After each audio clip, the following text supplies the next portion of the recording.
if they can do it, I can do it. It doesn't mean that I have to do it the same way. Maybe I need to find a different way, because actually I'm the only one here. So how is a guy gonna tell me how to do things if they don't know how we think, our bodies, and what we have to go through? So I think that gave me that confidence to overcome anything at the end.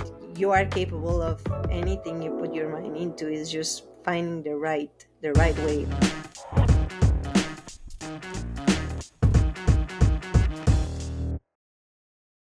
Welcome to another episode of The Visionaries. Today, I'm so excited to announce one of the very few female race car drivers in the world who has shattered numerous barriers, Tatiana Calderón, who is the first woman to achieve a podium in British F3, Formula V8 3.5, as well as being the first Latin American woman to drive an F1 car for Alfa Romeo Racing. With careers spanning various prestigious racing categories, including Formula 2, the World Series by Renault, the World Endurance Championship, IndyCar, and Japanese Super Formula, Tatiana's story is one of resilience, passion, and breaking boundaries. We're so inspired by Tatiana's story that we are, in fact, a proud sponsor for her and her team here at Wander.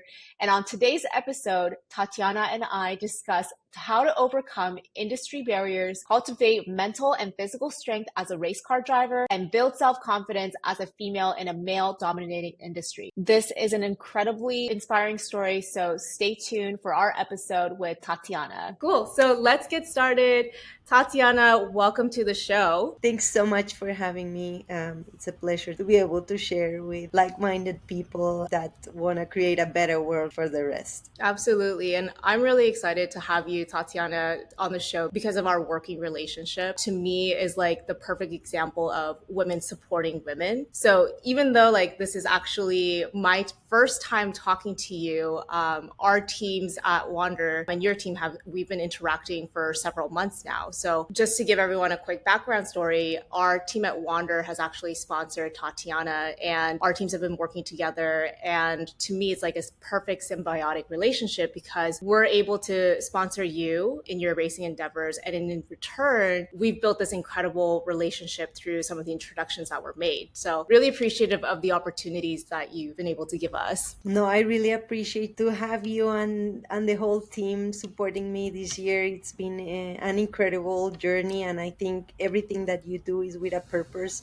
So to have also a lot of women being represented in a way and how we can work together, it's very powerful. So for us has been a huge privilege, and also like thanks to this partnership I'm racing this year as well. So I'm sure there's a lot more good things that will come from this amazing partnership. Absolutely. And, you know, you've had an amazing career from what I've known, but personally, I know nothing about like racing and race car driving. So I want to know from you, like, how does one even become a race car driver? Yeah, I know it's a sport that sometimes we don't have that much information, and it's so complex because you have so many categories, and there's actually like a lot of people that don't know that this is a mixed sport. It's one of the only sports where we can compete against men in the same category. We don't need a separate championship, and that makes it a little bit extra challenging. But I've always been like a sports lover, and one day a sister, she's 8 years older than me, today she's my manager, but she took me to a rental go-kart track near our house in Bogota in Colombia, and we bought a 5-minute ticket, and I fall in love with speed, with adrenaline. So I don't know if you have ever been karting, but it's addictive. So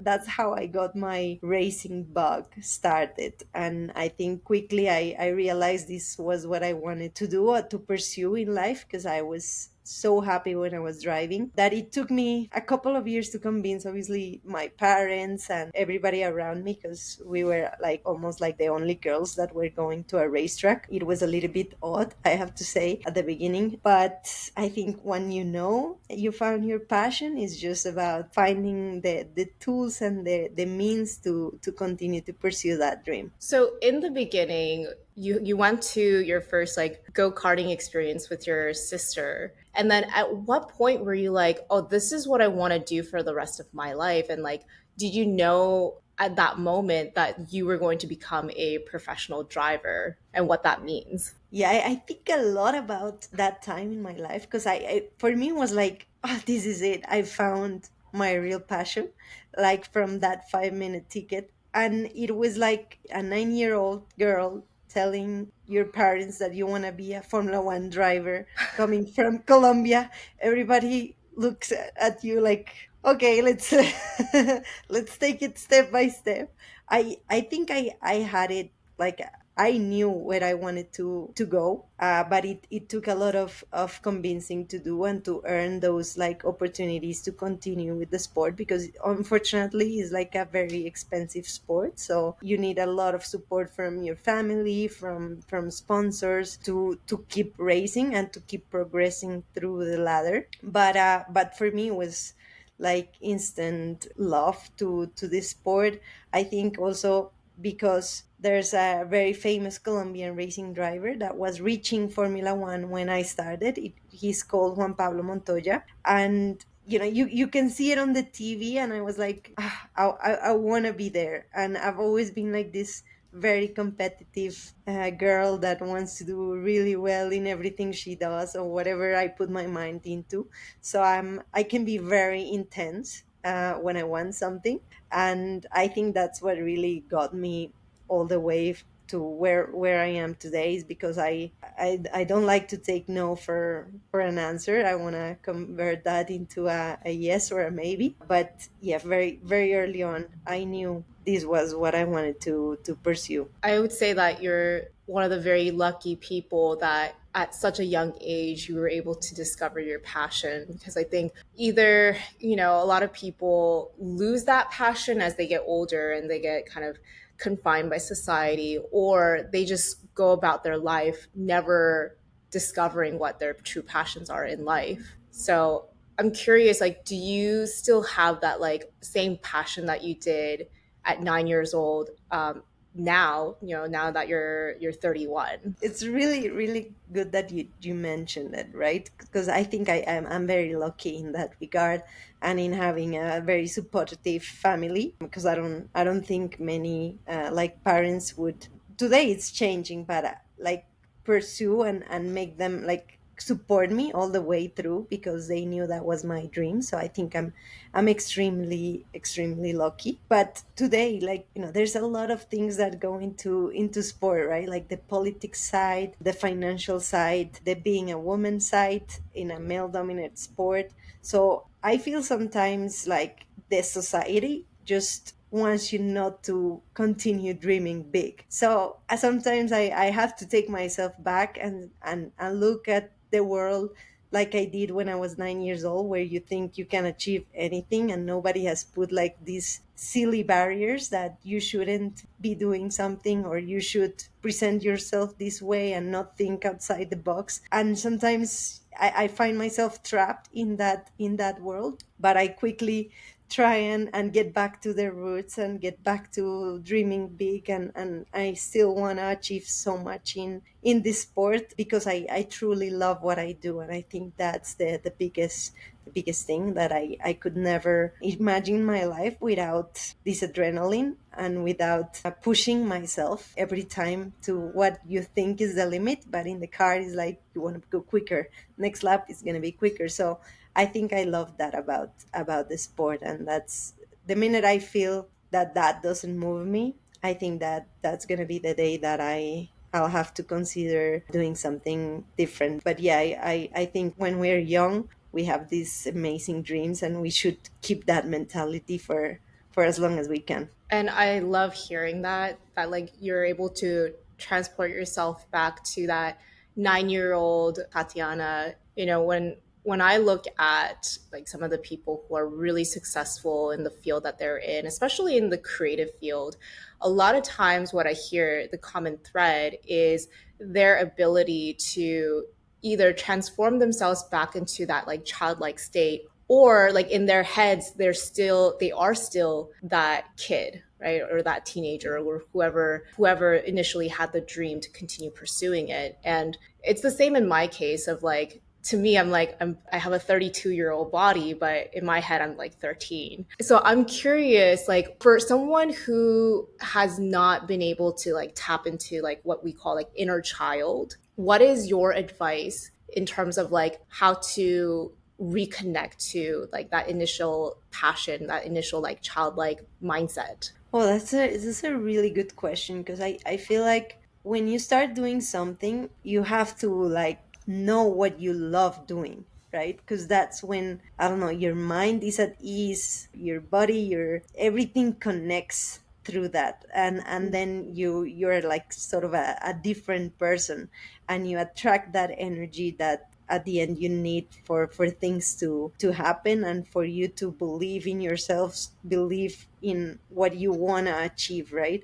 And I think that's having a purpose and understanding the purpose that you have in life and in this world is really what will move and create that dreaming mindset and that creativity, like you said, that I really try to share every time I can with people that maybe haven't found it yet, but they should keep looking for what really makes them go out of bed every day. So I think we've been lucky in a way to have found what we like in a way, and to keep working for that dream. But definitely the purpose, the passion, I think it's what will make your childhood come alive again. Yeah, absolutely. Like, I think for me, like, I had a period of time where I've completely lost it. Because I think when I was a kid, like, I had a vision for, like, oh, I want to be an entrepreneur. And somewhere along the way, the reason why I even wanted to be an entrepreneur just kind of like got lost. And I stopped having fun and I stopped like having the passion for it.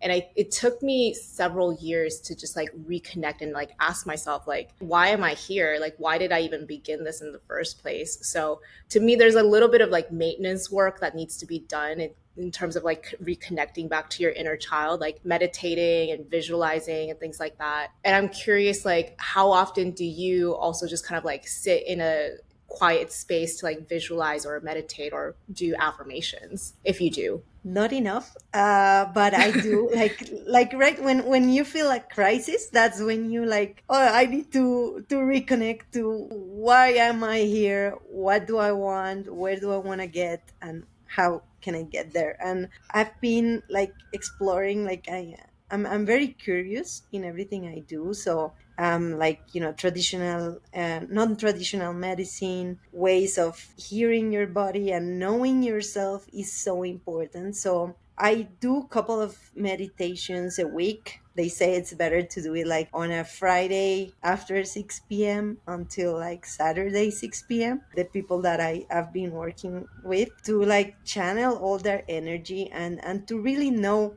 like what is stopping you, right, from getting all these great things that the universe has to offer. So I am a true believer of energy, of, yeah, knowing exactly what you want. Sometimes you don't get the answers because you don't know exactly what you want yourself. So Yeah. how can things start to happen? So I like Mm. that. I've been doing yoga a lot as well to try and, sometimes you're like stiff in some places, and that tells you something already, like maybe you need to work on, I don't know, your communication skills because you're retaining a lot of stuff. And I believe like to perform at your best, you need to be happy. That's whenever I perform at my best in what I do in race cars, is because in my personal life there is a connection and I'm happy, then I can enjoy what I'm doing. So I unfortunately sometimes in the crisis moments that you reconnect with yourself, like you said. But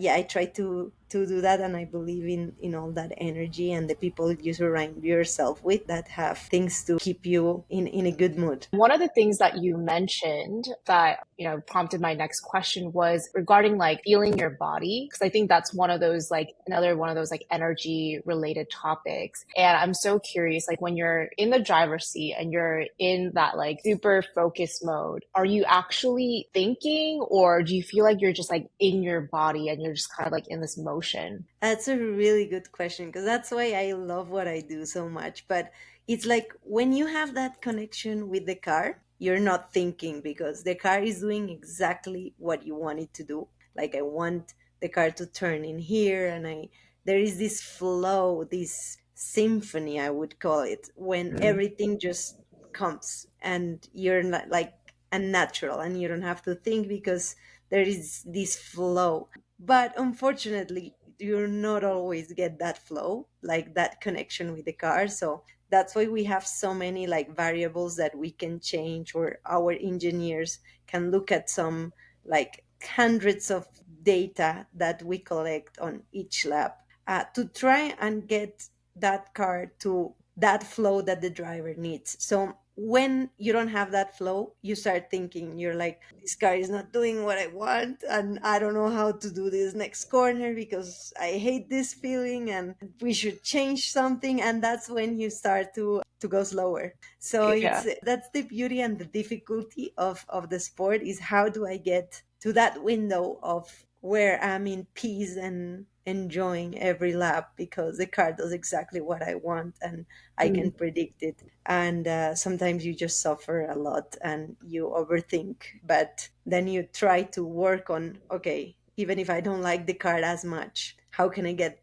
better at this, and try and think less. And that's the balance and the things that we work on when things don't go your way. Yeah, how do you get there? Because that's so challenging with any kind of performance, right? Like whether you're talking on stage or performing mu music or like whatever it is that you're doing, like the moment you're in your head and you, as soon as you have that like piece of thought, it doesn't stop. And then you're like, oh shit, I'm thinking, stop thinking, I need to focus. For you, especially being a professional athlete, it's like split moment, right? Like it's that split moment that can make such a huge difference. So I'm curious if you had a process in which like you're in your head and then you have to like completely switch out of it and back into your body. Yeah, I think it's like that reset, right? Like for example, as a racing driver, we work a lot like the cognitive side. So we do some like very unique exercises, and sometimes you realize, and that's why I think when you know yourself, you can make those changes like much quicker, because it's like, okay, if I do a mistake, do I think about the mistake that I just did? And then I do another one because I'm not focused on what is happening right now. And you gotta learn how to, okay, I did a mistake, but I learned from it. I forget it, and I keep going, and I keep living the present. So when you know yourself, and you identify like those, like maybe I don't know, you start breathing a little bit more. You remember like, okay, I'm in a lot of tension, and this car does not do what I want, but I can do this. So it's like, okay, let's reset, let's keep trying, let's try different things, something's gonna work, and you have that faith in your ability to fix the issues. But I think it comes from exactly knowing your pattern of how you react to certain situations, and working on them with different exercises and breathing, and it comes from that self-belief. I believe that if you believe in yourself, you can handle absolutely anything, and the good energies will come back, and everything will come back to balance. But it can be very tough to find the right path. I love that. And I think what I'm hearing from you is just, you know, even if you're making a mistake, don't focus on it, because you're going to then, if you focus on the mistake you just made, you're going to make another one, versus letting it go and like staying focused in the present, reaffirming yourself, like you got this, and like also breathing, staying present. You can like sometimes even you do a mistake, you want to compensate for it, and you're gonna want to Yeah. do something that you shouldn't be doing. So it's like everybody, Mm. we always also think that we are the only ones who make the mistakes, and everybody else is feeling the same way as you. It's just how do you handle that situation, so you still can come out on top even if you make mistakes, because everybody is doing them. So that has also like helped me, like, okay, if I'm feeling like this right now, I'm pretty sure there's a lot of people feeling the same way. So I'm gonna react better, and I'm gonna adapt to this, and it's gonna be okay. And if you trust yourself, that's the most important thing, I believe. Absolutely. And I love that like what you shared just applies to everything in life, not just racing or high performance. It's just like make a mistake, just move on, like keep going, keep going. So I love that. So you were one of the first, you were the first women champion for actually a lot of the races that you've participated in. So I'm going to read some of these accolades because otherwise I'm going to butcher the names. So first woman to stand on the podium in the British Formula 3 International Series, first to lead the lap in the FIA Formula 3 European Championship. You won the Easy Kart National Championship, making you the first woman to win a Colombian national karting title and the first woman champion of a national American karting series, and also the only woman to compete in the FIA Formula 2. That's absolutely incredible. And I'm just so curious to find out like how you feel every time like you have these kind of accolades to your name. Oh, thank you. Yeah, you reminded me of some good, really good moments of my career. But I also like, sometimes you have to see it to believe it. And I hope that through what I've achieved so far or what I'm trying to achieve, that it becomes more normal to see women in this sport particularly, but in many other fields that we haven't been given the chance to do so. And I think through that process you find out like, oh, you there are a lot of barriers that you need to overcome to get to certain level of performance and categories in, for example, in motorsport. And then once you get rid of those barriers and you understand what you need in order to go further, I understood that there are a lot of things that need to change in this sport for women to extract their maximum potential, because sometimes we think we are the problem because oh, there's another guy doing this and I haven't been able to do that. But a lot of things are like, of course you need to work on yourself, but you gotta demand what you need as well. So for example, like a lot of the cars today, even today in the road cars, the cars are made with male measurements. So sometimes like you see women driving in their normal road cars and they sit so close to the steering wheel because otherwise they cannot reach the pedals, but it's uncomfortable. They shouldn't be driving this way. And then you think, it's because I'm a woman that I don't know, I feel confident here. And it's because it has not been made for you. And I think that has been a little bit like the story of my career is like, okay, I am the first one. I understand now why, because everything is not built for us, because there has not been women in the past. So it represents an extra challenge, but a very fun challenge because it's like, oh, we can do this. It's just in a different way. So, how do you approach each of those challenges, right? So, if cars are built for male drivers, at what point were you like, oh, wait, this car is not suitable for my body type? How do you even know like who to go to get that changed? A lot comes from that self-belief that, I couldn't do something, for example, like when we brake with the left foot, for example. And in order to brake a car from 200 miles an hour to 50 in 25 meters is a very explosive movement that you have to do with your left foot to stop the car. And at the beginning, I wasn't braking hard enough to. So a lot of the engineers that I work with, they were saying like, oh, you need to go to the gym because clearly, you're not strong enough because you're not braking hard enough. And I was like, okay, well, I'm gonna go to the gym. I went to the gym with my trainer and he's like, okay, now you're definitely like as fit as I can get you in the legs. I don't think this should be an issue. And the problem was still there. And I was like doubting a little bit myself because it's like, okay, so I won't be able to do this. That's what I need to be competitive. And then my dad, he told me, this is very strange. We need to put a camera, a GoPro in your pedals to see what's going on. And we found out that because I'm a size 37 and all my teammates were like 43, 42, the pedals are made for bigger shoes, for bigger size foot. So we put like a platform because it was just about physics. Like, okay, if I press the brake with the fingers, it's not going to be as strong as with the middle of the foot. So we put a platform and the problem disappeared. So it was not going to the gym or anything. It was simply understanding, okay, I have this barrier. How do I overcome this? Okay, I tried this way, it didn't work. I tried this way, oh, I found the way to go. So that's what really a lot of examples like that gave me that confidence that if they can do it, I can do it. It doesn't mean that I have to do it the same way. Maybe I need to find a different way because actually I'm the only one here. So Yeah. how is a guy gonna tell me how to do things if they don't know how we think, our bodies, and what we have to go through? So I think that gave me that confidence to overcome anything. At the end, you are capable of anything you put your mind into. Is just finding the right way of doing it. I think that's so inspiring because to me, what I took away from that is, it's not even about like whether you're able to do it or not. It's like sometimes it's about like the barriers that are put before you just because of who you are. And you just need to figure out like, okay, how do I take those barriers out so that I have an even playing field?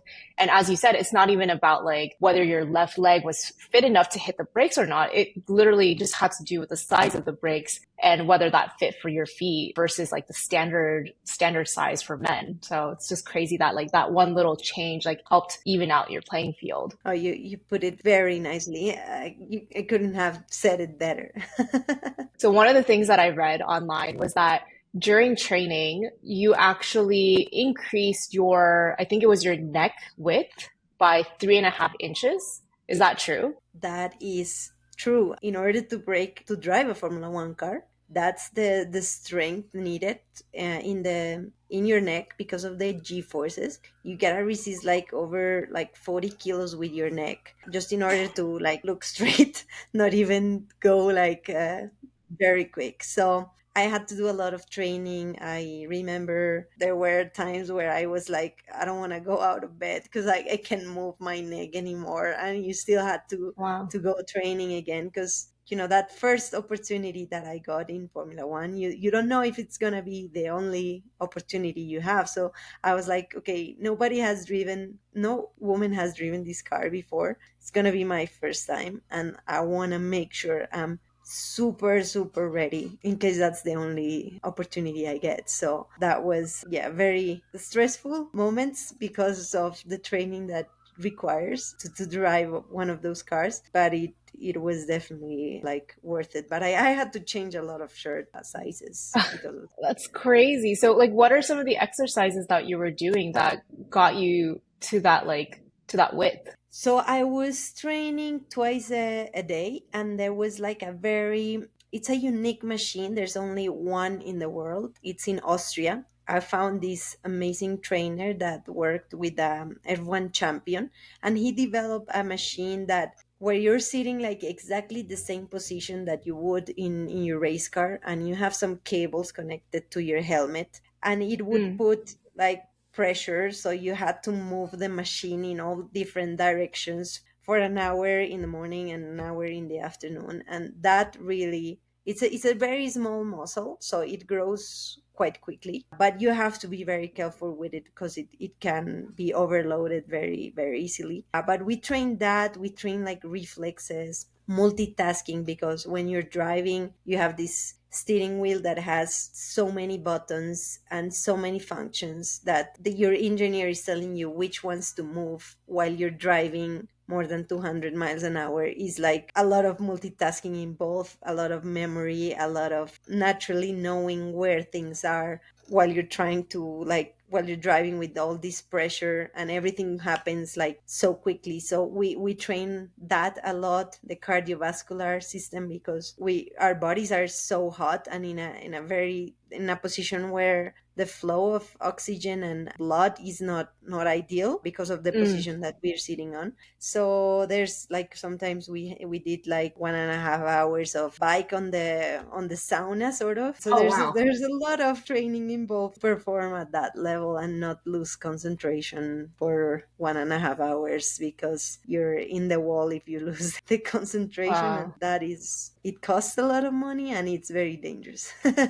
I bet. What is the toughest training session that you've ever had? I called that machine like the torture machine because I was dead after. Like, I remember like my sister putting me Voltaren and some paper to sleep, and I was like, okay, I'm not moving. I need to train next day, and it was so tough because it was that 2 times a day, and I was just dead. But that's what it took, and that was just to drive the car, not even like pushing it to the limit. Then you have certain other things to worry about. But the physical side of things is one of those sports that looks much easier than what it is, and there's a lot of like still like fine motricity, like coordination, and these little details. Sometimes I know you like music a lot, so it's like playing an orchestra, and it's just like Mm. everything has to be right. So that's what it takes to drive a race car.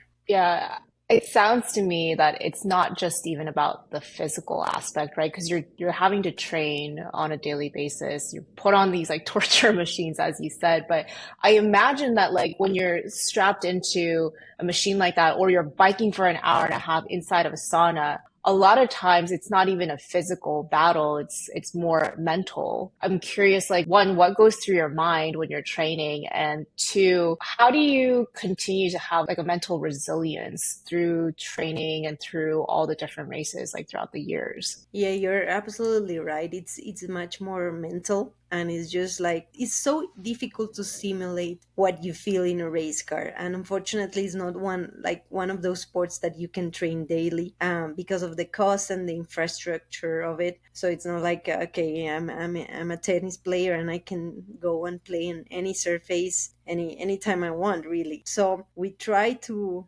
get through all this torture, I would say, to enjoy suffering, really. That's the best way to describe it, to know that your body is capable of so much more than what you think. And it's the same like in the car. You're like, okay, I just passed this corner 300 kilometers an hour, but I think I can do 301, and I'm not sure, but I will try. And it's just overcoming that mental barrier that you think is there but it isn't. So I think it's about that. It's about discovering how much suffering you can resist and Yeah. still come out on top of, because you're gonna be faced with a lot of things when during a race. So I think we kind of enjoy that suffering, because it's like, okay, yeah, I can do it. If I did that, I can do anything. Yeah, I that's another common thread that I've seen with some of our guests here is like,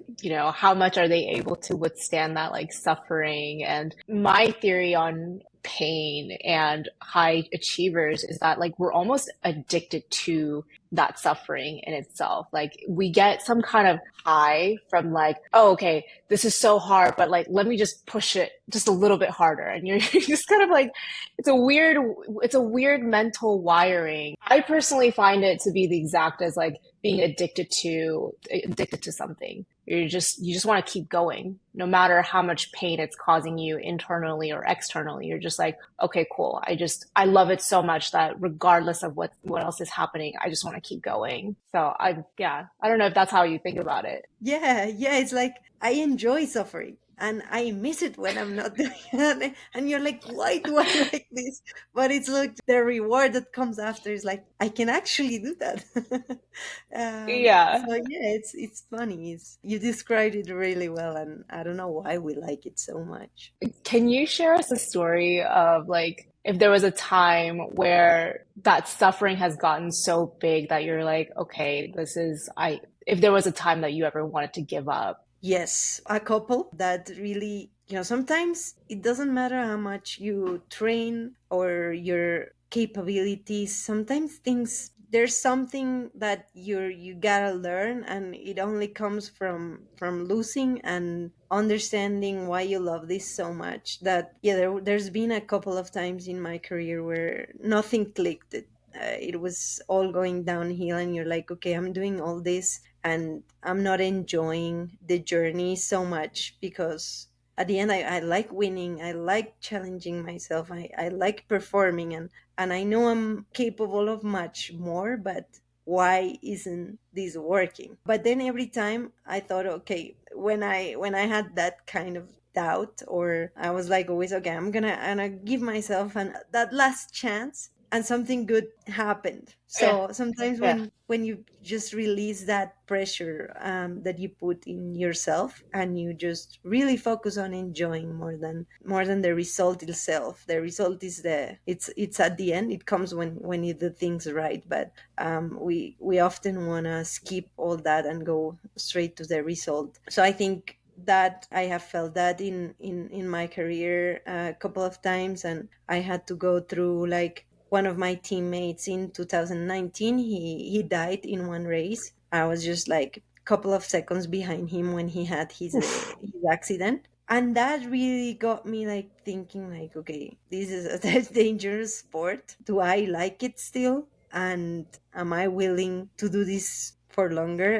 And it took me a while to get the answer, but the answer was like, I respect what I do much more now. I wasn't enjoying because of all the pressure that I was putting in myself. And I realized, okay, I still want to keep going, but for myself, not to show anybody that I can do it. I just want to prove it to myself. And that's why I think I'm still driving. But because of those moments, then you realize also what you need to change to reinvent yourself, and to find the love for what you do again. I can only imagine how challenging that must have been. Like, if you were just a few minutes behind from your own teammate and witnessing an accident that caused, his death. Like, how do you even recover from that? It was, wow, one of the toughest moments. At the end, you feel like, okay, he was doing what he loved,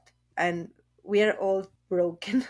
So it took me like 3 or 4 months to really understand. Like, I would go running and I would cry in the middle of the run because I Mm. just remembered, and I was like, okay, you gotta speak about it, you gotta go through it. And I think I was lucky that it was just before pandemic, so everything stopped for 3 months. I've come this far. I still love what I do. I still want to show myself what I'm capable of. I'm gonna continue doing what I love, and I'm gonna honor him by doing that as well, because he was definitely doing what he loved. I think it united me with the, like, my family. We had like a discussion, and it's sometimes you don't want to speak about those things like death, or because you don't want to think about it. Your mind is like, no, no, this is something you shouldn't be talking about. But Mm. we did, and that also like helped me and helped them. Like, you know what,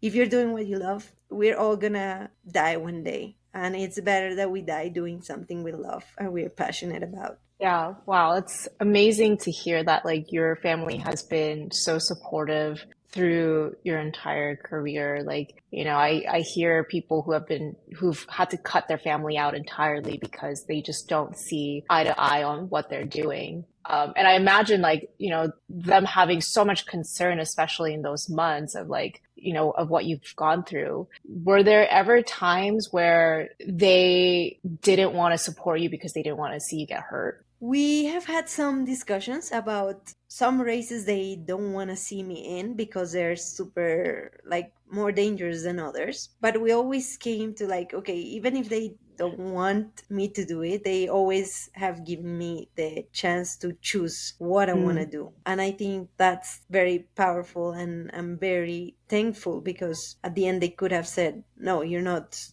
racing here anytime. And they have been a big part of why I'm here today. So we always like take the decision in the family. But yeah, there has been some misunderstandings there, but we always they always told me, okay, it's your life, and you take responsibility for what you're gonna do, and we will accept that. So I'm very, very lucky to have this support always. I really love that. Has that your family giving you so much support, having a teammate that had also died in one of the races, and being a woman that's breaking a lot of records, does that ever add a lot of pressure in what you're doing? And how do you balance that between doing it for yourself versus doing it because of this like pressure from people around you? Wow, yeah, this is a very good question. And I think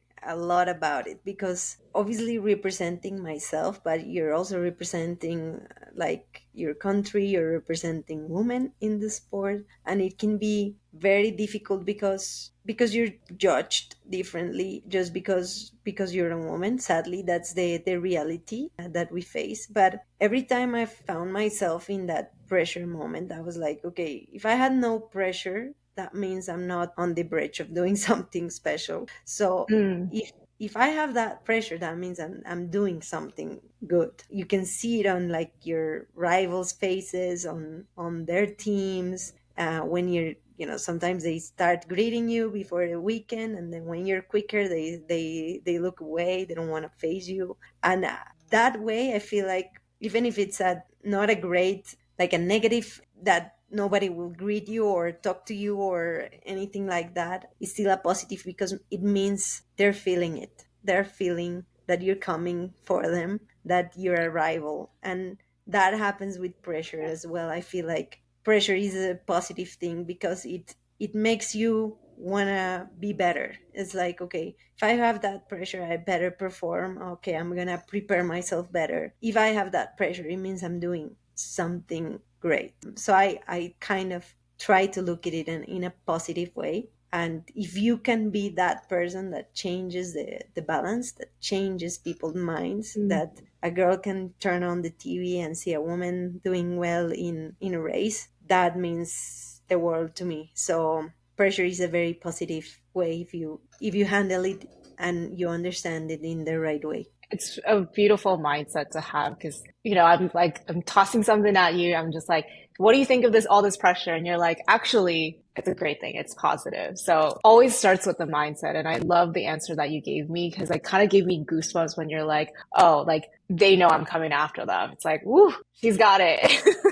It's like when you have, I don't know, maybe you get difficult tasks in what you do, but you get those tasks because people believe you can handle that. And that is the way you should always look at it. Okay, why am I Mm. getting the most difficult task? Oh, because I'm capable of doing great things with it. Love it. Love it. I had this one friend who it was unrelated when she told me this because I think I was going through a breakup at the time and it was a really, really hard breakup. And she told me, and it always stuck with me. She said like God gives their toughest soldiers the hardest challenges. And I think that applies to any realms of life and even what you just shared too. It's like, yeah, I can't imagine how difficult it is being a woman and playing with the boys and like competing in a very, very, very male dominant industry. And it's not even about like using your mind. It's like, it's physically challenging too. So I imagine that like, you were tasked with this because you are capable of going that extra mile and getting to that finish line. I think we all have a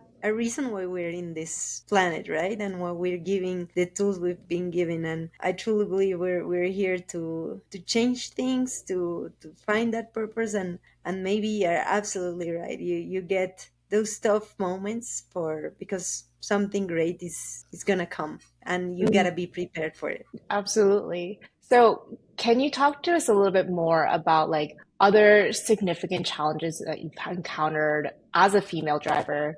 Earlier we mentioned just the shape of the car just the shape of the car alone is adding an obstacle to you as a driver. And I'm curious, what other obstacles have you been able to overcome or had you have to overcome being a female driver? Yeah, it's a whole, like, I think we are so different, right? Like the mentality of a woman is different. We have our bodies are so different. Like the we have a period.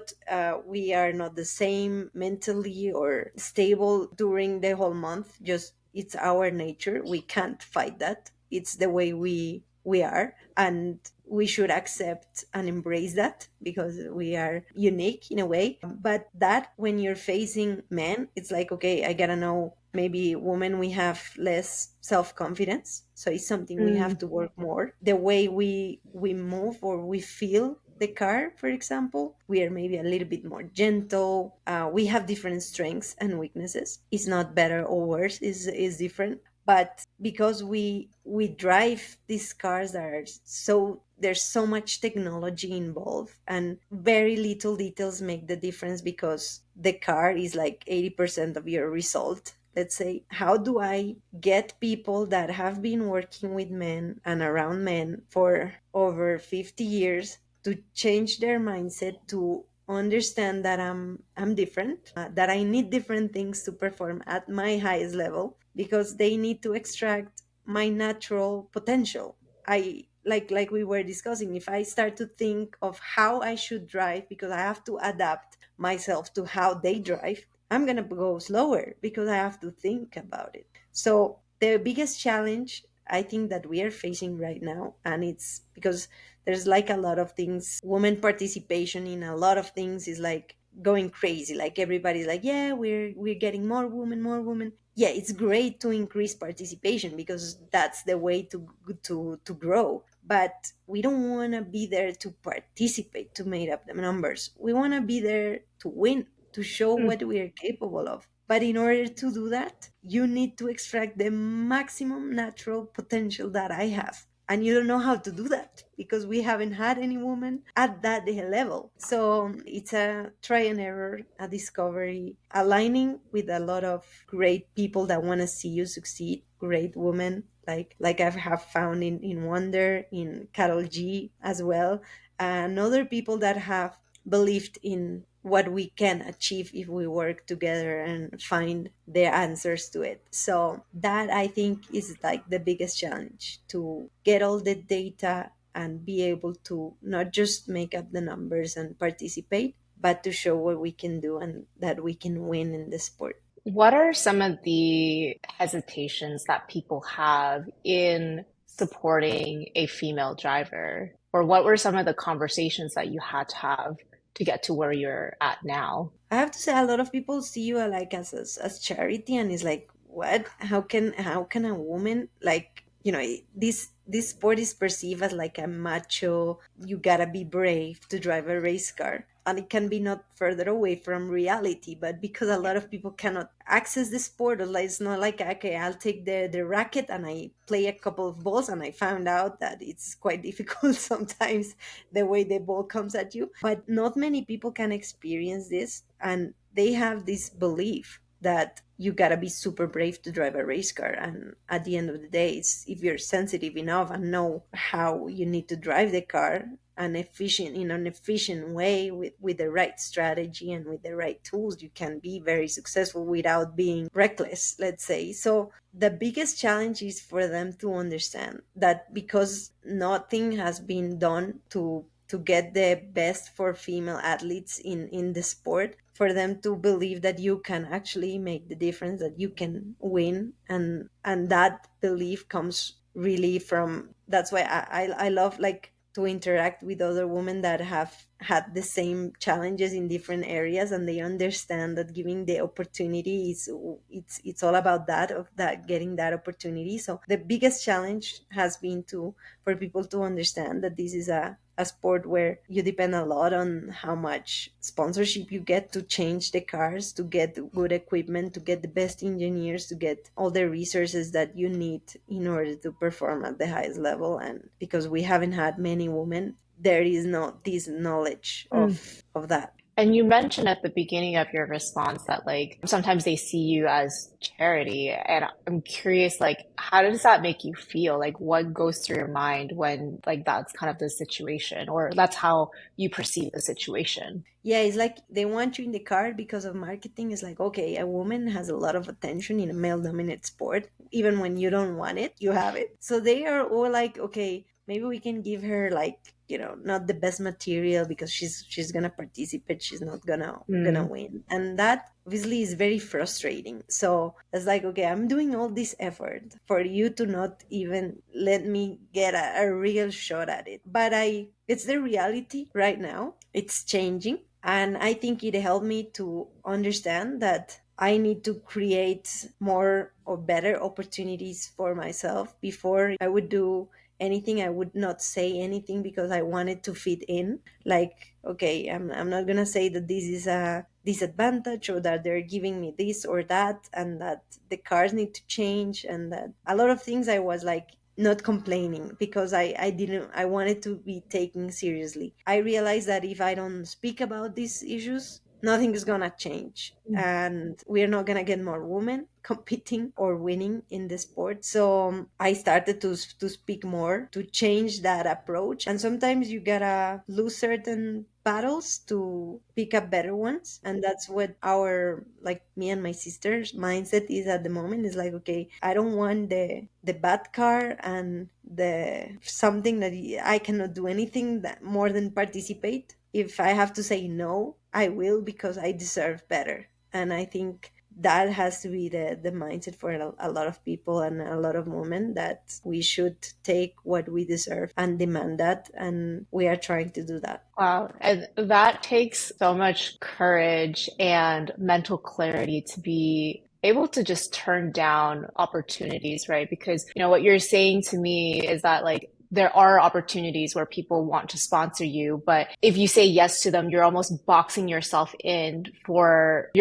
boxing yourself in essentially, right? You're getting the worst cars, you're getting the not great materials. And just by saying no to that and holding off and saying yes to the right opportunities, that perhaps in the long run, that this is the right way to go versus just saying yes to everything. Yeah, you gotta value yourself. I think that has been the mind, like the last two years I've learned. You gotta know what your value is, and they gotta give you what you need, because otherwise it's not a real opportunity. It's they're saying that they're giving you one, but it's half an opportunity. You can see yourself not succeeding there, but you want to be there. And as a racing driver, for me has been really difficult because I want to be driving, but then you think, it's not worth if they're not actually putting all the effort for you to perform and for you to win. So in a lot of times in my career, I have taken those chances thinking that I would magically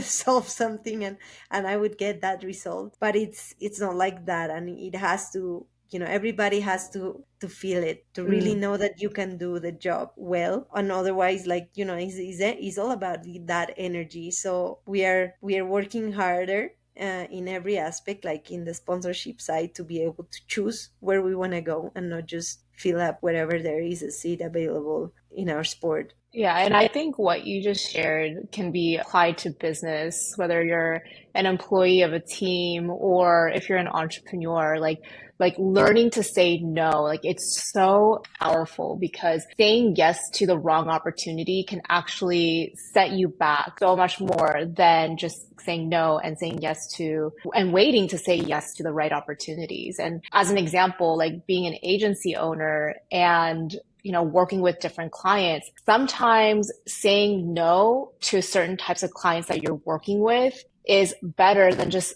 saying yes to everything that comes in through your door. Because what ends up happening is if you're working with bad clients who's undervaluing you, you're spending so much time trying to make them happy. They're not paying you that much. And you could be using that time and energy and love focusing on getting better clients who actually appreciate you and want to see you succeed. So yeah, I love what you just shared because this can be applied across different areas of business as well. I've loved our conversation so far, because actually I feel this energy. Sometimes, you gotta speak about these things for them to be your reality. I love what you just shared as well, because it's like, okay, this is in the sport aspect, but in the business side of things, it's exactly the same. So thanks for sharing that. Yeah. And how do you build your self-confidence in this area? Because for me personally, like it's taken me years to get to a place where I was able to value myself as a person, value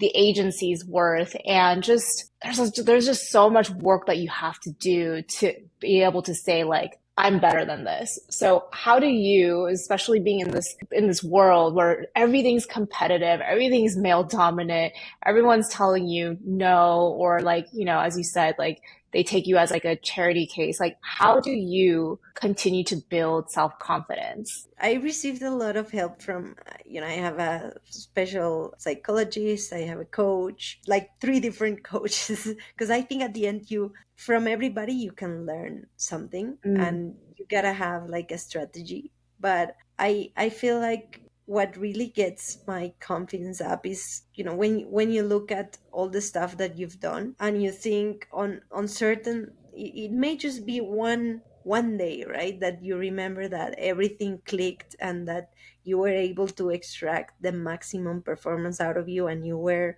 at the same level as, I've raced some of the guys that are racing in Formula One today, and I didn't feel like, sometimes we see them like as superhumans, but they're normal people. So I always try and think of, I don't want to let anything out to chance or to regret anything. What if I did this or that, or I prepare myself better for this or that? So I try to, the passion that I have for what I do, and the belief that if I cannot do something tomorrow, I will make sure in 2 weeks or 3 weeks, if I have to work, I want to be able to do it and to challenge myself. That's, I think, the biggest thing, to keep challenging yourself, challenge or question everything that is said to you. Mm. Sometimes you get comments from people that maybe they want your seat, so they want to make you doubt, and at the end it only matters what you think of yourself, and that's the only thing that really should be in your mind. I love that. And I believe that like whatever it is that like you put in your mind, like whatever it is that you believe is actually the truth, whether it's true today or you manifest it because it's in your mind. So if you say like, I'm going to be a world, or I am a world champion driver, one way or another, you're going to end up manifesting that reality. And, or if you have negative thoughts like, oh, I'm not good enough, then you manifest that reality, right? So it's amazing how like the power of the mind. And I think it's so important to just kind of like keep your mind as clear as possible and just keep believing the best for yourself, because whichever way you believe, it's one day just going to become the reality. Exactly, and we don't get teach that in schools. No, definitely not. That should be part of the change that we need. Yeah. But truly, it is all about what you think of yourself, and Yeah. and like you said, just manifesting it so that everything shouldn't be suffering. It should be all coming natural to you. Yeah, and I think that just kind of ties back to our very first part of the conversation, which was like that childlike mentality. Because, when you're a kid, you don't know limitations. You just like, you say like, oh, I want to be, I want to be a rock star. I want to be an astronaut, right? And one day you'll end up manifesting that reality. And as an adult, like you have to keep blocking out all the negativity and blocking out all the naysayers so that you're able to like reconnect to that inner child and be able to believe in like big dreams that you have for yourself. So, with that said, my last question to you is, looking ahead, what is your main goal for the next few years, and how do you envision your future? I've been racing, or I raced in 2022. I raced in IndyCar, which is like the highest category in single seaters in America. And I loved my time there. So I want to also like create or change the perception that we have of women. I want to generate all the data that we talked about to be able to have women winning, not just participating. So I want to be back in IndyCar, but creating with that a change in how women are perceiving the sport. And that's kind of a long shot, a big dream, but I would love to be racing in the Indy 500, which is one of the like biggest races in the world, and we are manifesting that. We are trying to get there in 2025, and we're working on that for the future. Amazing. I think one common theme from our conversation today is just being able to set a big goal, having a passion for that big goal, and looking at everything from a perspective of like step by step. Like, okay, you have a barrier. Let me tackle that. What's next? There's a barrier. Okay, cool. Let me tackle that. What's next? And just keep going in that direction, but not letting anything stop you. That it's the perfect. I will go away from this conversation empowered and ready to make more dreams come true. Amazing. I love this conversation. I feel extremely inspired and I'm very fortunate that like our teams are working together. So thank you so much for being on our show, Tatiana. And if our audience wants to support you, get a hold of you, what's the best way that they can reach you? Thanks so much for sharing my story, for being part of that change and supporting me. It means the world to me. And you can follow our progress on Instagram. My Instagram is tatacalde7. I'm also on X, tatacalde, and on your website and mine, you can follow along. Awesome. Thank you so much, Tatiana. Thank you very much.